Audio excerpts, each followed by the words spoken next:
with them.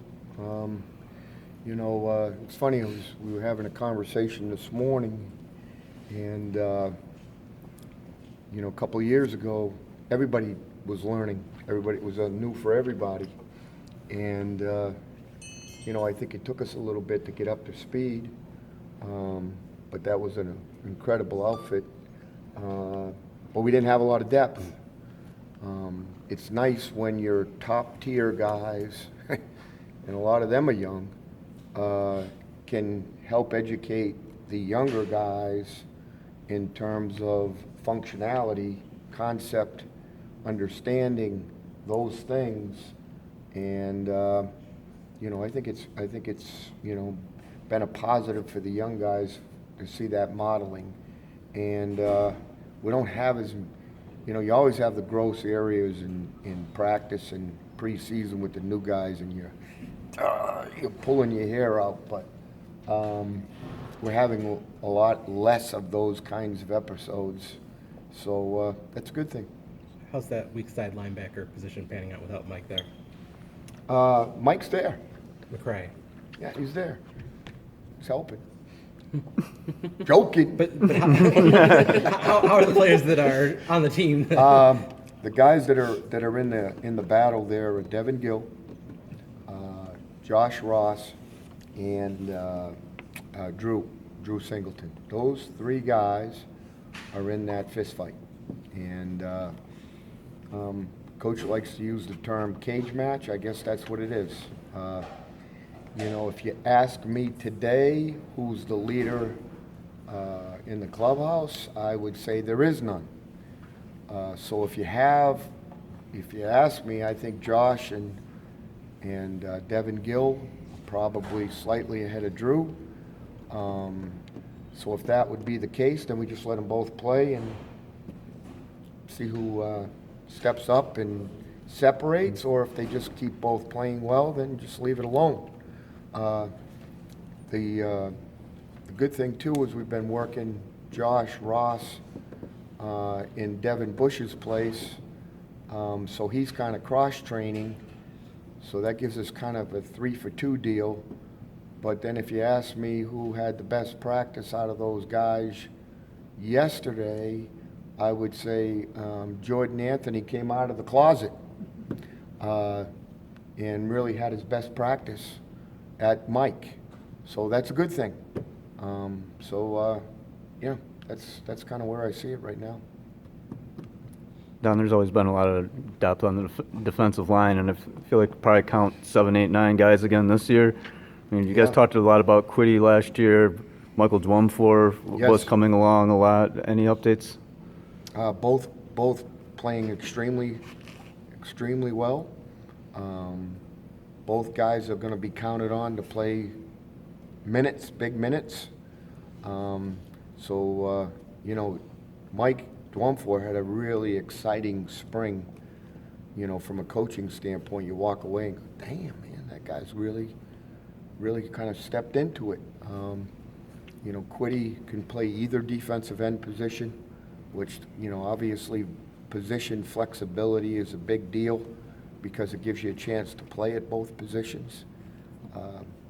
Still have Rashawn there, still have Chase Winovich there. I mean, obviously playing at a very, very solid level. Got Luigi Villain. This Aiden Hutchinson is going to be a good player. Can we get him ready? I don't know. My lean is, with Coach Madison's tutelage, he'll be ready to go. So, that's a good thing. Aubrey Solomon, all those guys. Low Marshall's back. Remember he had the injury in the spring, so he's back playing. Carlo Kemp, we've moved full-time inside. So as you said, we have a number of guys that we can play up front, which is a beautiful thing, to rotate and let guys go in there and empty the tank, come on out, get a sip, and go back. And I don't want to, leave out Brian Monet because he's been a stalwart in the middle. He'll be a first and second down guy for us, and expect good things out of him. I mean, he's like an immovable object. You just put him there and good luck. It's like a fence post that's been cemented in the ground because he's not moving. Where's Donovan Jeter? Is he at nose now? Coming, Okay. yeah, and yeah, he's inside, he's playing at nose. Coming, Deron Irving Bay's at that level too. Both of those guys are still, trying to figure some things out, but, you can see the arrow starting to go from flat line to turning slightly up and, obviously looking for improvement from those guys. Tyreek Hill had said a couple Big Ten Media Days that one of the big focuses with the safeties was to improve in coverage. How much have they been able to do that from last season? Significantly, and, we'll do things, and we are doing things to help them. So I feel really good about where they're at. I think Metellus is playing at a high level. I think Tyree is playing at a high level. The guy that's probably made the biggest jump is Jalen Kelly Powell. And the guy that's really might be the surprise for me anyway of the camp is Brad Hawkins. He's really figuring it out, and we fooled around with him at Viper, which is a good thing. Because you get your nose dirty, you got to play against the run and the pass, and you get into the blitz stuff. But now he's moved back to the safety thing, and the biggest piece for him that was the most difficult was, the old saying, you got to get right. Well, he couldn't get right. Well, now he's getting right, and we're seeing that athleticism, and you can tell when a guy's playing fast and doing things. It usually means that there's a strong correlation between mentally playing fast in his mind, so physically he has a chance to execute at a high level, and he is. If you ask me, he's probably made the biggest jump of any of our defenders.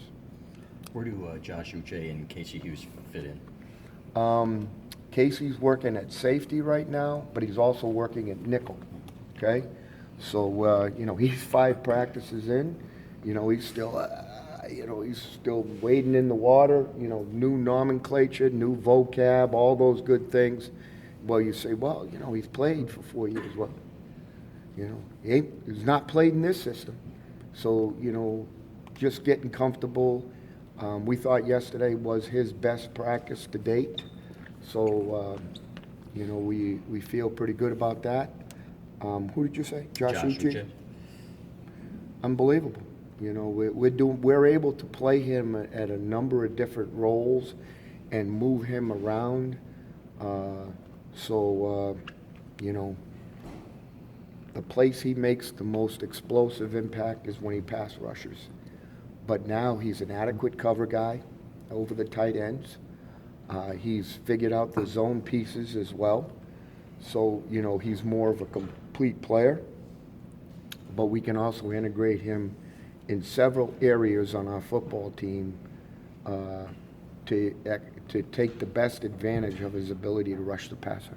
Don, Harbaugh said in Chicago that, Josh was on the precipice, that a quote, on the precipice of becoming an animal. Can you detail that? I mean, what exactly did he mean by that? And Well, when you see a guy turning into an animal, what does that mean to you?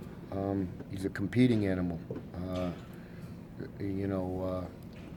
After, the bowl game, we had a discussion because he wanted to play more, and he wanted to fight me, I think.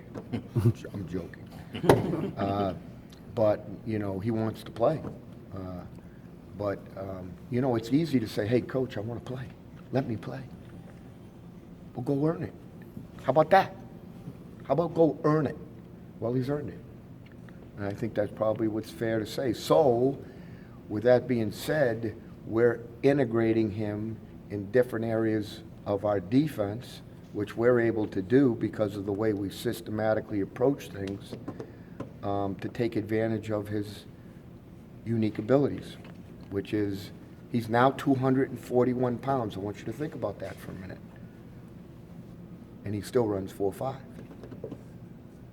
I gave Ben Herbert a kiss on the lips for that one. Because he's in a position now where, it's not a skinny guy running around, getting bounced around and trying to figure out my feet and posture and all the things that you're looking for in a complete football player. You know, but he certainly has, you know, from spring, you know, from this spring on, and he's really just kind of picked up where he left off in spring, and he's become a student of the game. He watches a ton of tape. You know, he's in talking to me all the time, but he's playing at a high level and utilizing that 4.5 speed. But when, you know, it's one thing, guys, you know, hey, let's time him. Oh, he runs 4.5, and then the play starts and he's 5 flat. He's playing slow, and then some guys, you know, whatever they got, you get. You know, you'd rather play those guys because those guys are playing faster generally, and get it mentally. He gets it, and again, as I've mentioned, we're able to do several things with him in different areas of our defense, up front, whatever, to, you know, to accentuate his strengths and help our defense. How's Time Viper, for a couple more. Viper shaping up? Khalid leading the way or anything? Yeah, he's a real guy now. I mean, he's got it all figured out, mentally, physically, 220 pounds. You can tell how far he's come. You know, he's just a special player. He can blitz, he can cover, he's smart. He can relate to the DBs and fit in with those guys in terms of his coverage capabilities. He can also play the linebacker when called upon and be a very solid run defender. And, you know, he's a tremendous blitzer. And we're doing several things differently in some of our structures, and it gives him a chance to, you know, continue to be a very significant playmaker. The second guy is Jordan Glasgow. You know, I think he kind of got lost in the soup. But he is a poor man's Khalid Hudson. Solid cut, you know, when he was playing safety, I was constantly in his shirt about one thing, covering the slots. Well, then why ask him to cover the slots? Get out. So now we've moved him to Viper, so there's really nothing left to say. He's a good blitzer. He's strong enough to play in the run game. He's a smart guy. Sometimes, you know, I got to punch him in the nose and say, stop talking. And he's a good run defender. So, you know, he has all the traits that we're looking for. And we're also using this Michael Barrett. Coach was, you know, we recruited him as an athlete, and we've worked with him, you know, for a period of time and thought that was the best for his skill set. And, you know, obviously he's fighting through summer school and some of the things that you do around here when you're a freshman.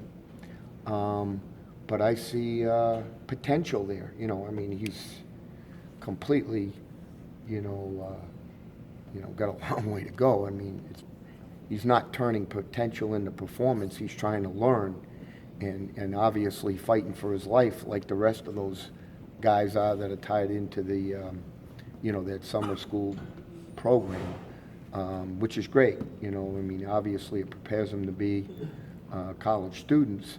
But, you know, from a football standpoint, it makes for a long day for those guys. So, you know, we're trying to give them as much football as we can, you know, throughout their day. But, you know, it's never enough, as you know. So that's the Viper. Sorry.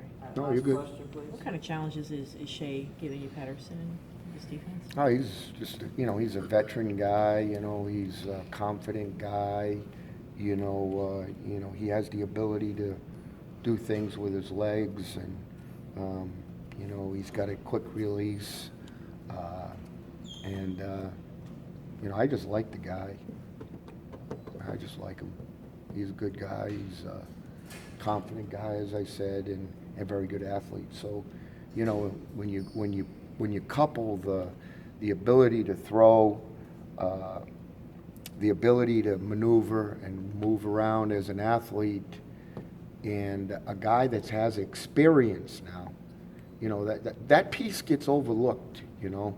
Oh, you know, this guy's a good player, let him play. Oh, why isn't he playing good? Why don't you give him a chance to breathe and let him play good? How about that? And, you know, sometimes I think, we forget about that. But this guy has played. He's played a lot. And he's been in the soup, you know, at a high level. So, you know, I think that gives him general respect. But the way he goes about doing it, you know, he certainly earned my respect. You know, he came in and talked coverage today with the boss. So, you know, I mean, he's just a great kid. And, you know, I'm excited to see him play against other people. All right. Good? Thanks, Don. Great.